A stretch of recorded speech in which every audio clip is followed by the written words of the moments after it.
জাতীয় নাগরিক জাতীয় বিপ্লবী পরিষদের একটি সমাবেশ ছিল। সেখানে আমাকে স্পেশাল গেস্ট তারা রাখছিল। তা আমি অতিথি হিসাবে সেখানে গিয়ে আমি আমার রাজনৈতিক বক্তব্য রাখছি। সেখানে ছাত্রদলের সন্ত্রাসীরা উপস্থিত ছিল। এদেরকে আসলে ভালো বলার কোনো সুযোগ নেই এখন। সেখানে আমি আমার রাজনৈতিক বক্তব্য রেখেছি।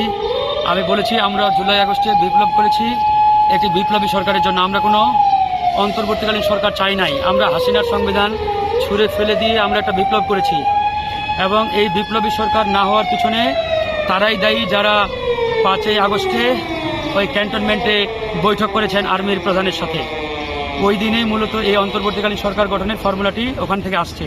তো আমরা তো এরকম অন্তর্বর্তীকালীন সরকার চাই নাই। আমরা একটি বিপ্লবী জাতীয় সরকার চেয়েছিলাম। এই সরকার না হওয়ার কারণে মূলত আজকে সারা বাংলাদেশে যে বিশৃঙ্খলা, যে সমস্যা, সংকট সেটি তৈরি হচ্ছে। তো সেই জায়গায় এই বক্তব্য শতভাগ সঠিক। এটাতে ক্ষিপ্ত হয়ে ছাত্রলীগের ছাত্র দলের নেতাকর্মীরা আমার উপরে অতর্কিত আক্রমণ চালিয়ে আমার অবস্থা খারাপ করে দিয়েছে। আমার মানিব্যাগ, মোবাইল সব নিয়ে গেছে। হ্যাঁ, আমাকে সবাই চিনে ওখানে, আমি গণ অধিকার পরিষদের নেতা। তারপরেও তারা আমার উপরে এরকম অতর্কিত আক্রমণ চালিয়েছে। আমার উপরে এই কাজ করেছে তারা। আসলে যাই হোক, কারণ আমাদের বক্তব্য একবারে পরিষ্কার।